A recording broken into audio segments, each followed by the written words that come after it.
I've talked about my complicated relationship with RPGs before, especially JRPGs. The older I get, the more I notice my taste in games changing, but also how honestly, I'm not that good at games anymore. Don't get me wrong, as a kid, I could sink a few quarters into an arcade cabinet and get my money's worth. I even sat down last year and made the long and arduous journey through the misunderstood classic that is Zelda 2: The Adventure of Link.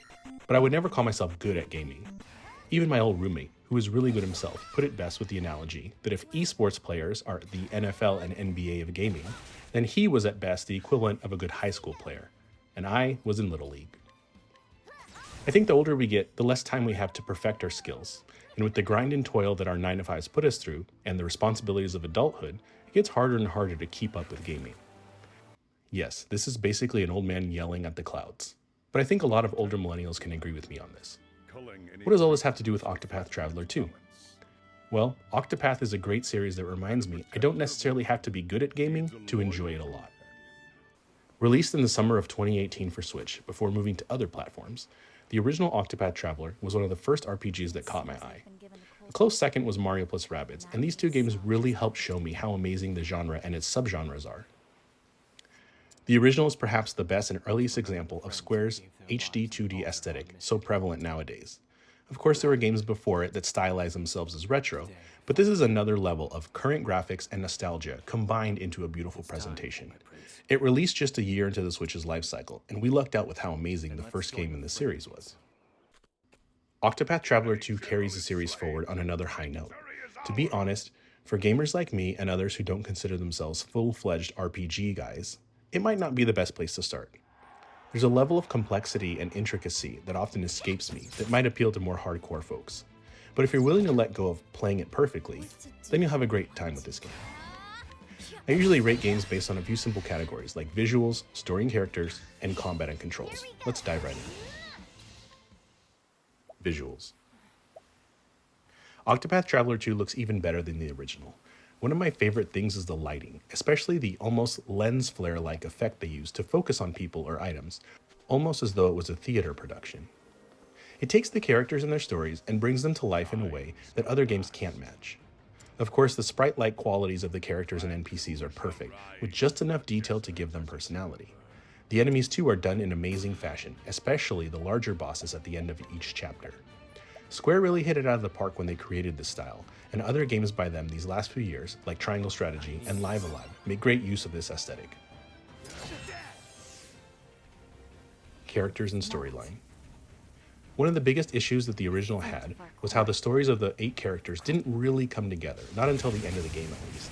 Yes, you'd travel together, but characters weren't necessarily intertwined.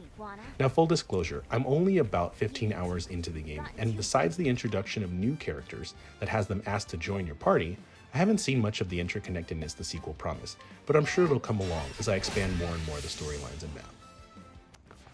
The characters are also really well done in terms of voice acting. I would worry about yourself. My name will be remembered by history. I'll etch it upon the heavens themselves. I will die in a hellhole like this. Well said, Ritsu. Let us press on, for the glory of Ku! At first, it felt a little off-putting. For example, how Master Juva sounds so majestic, and Ochette sounds borderline chibi style. You must choose one, Ochette.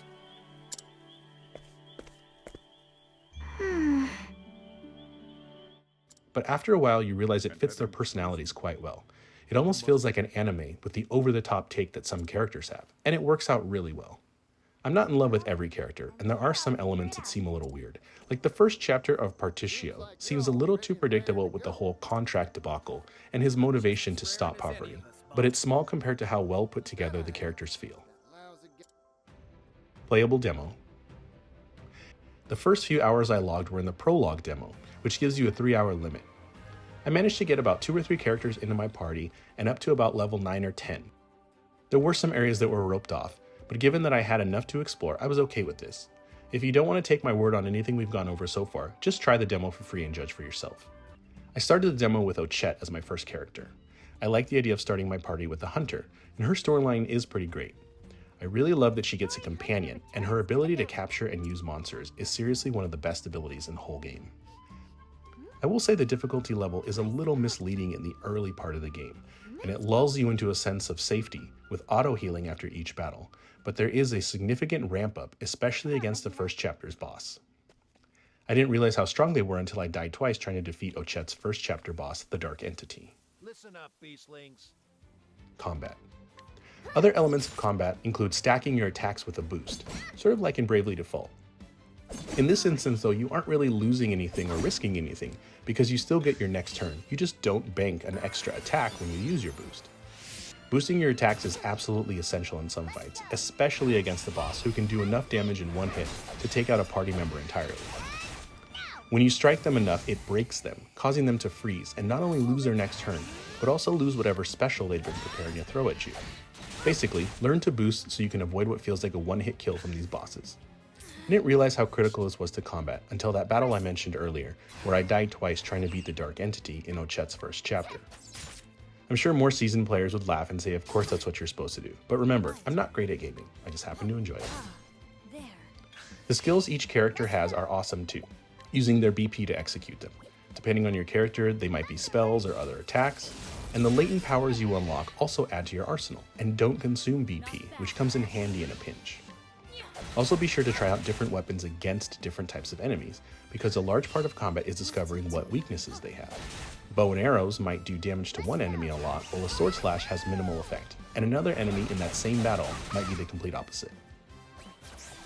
In short, the combat is complex, and while I'm sure I'm not doing it perfectly, it's a ton of fun to go down that rabbit hole. Cons. There's only a few cons of this game I would call out. I'll acknowledge that it's very much personal preference and taste at this point. There seems to be some inconsistency with the time periods.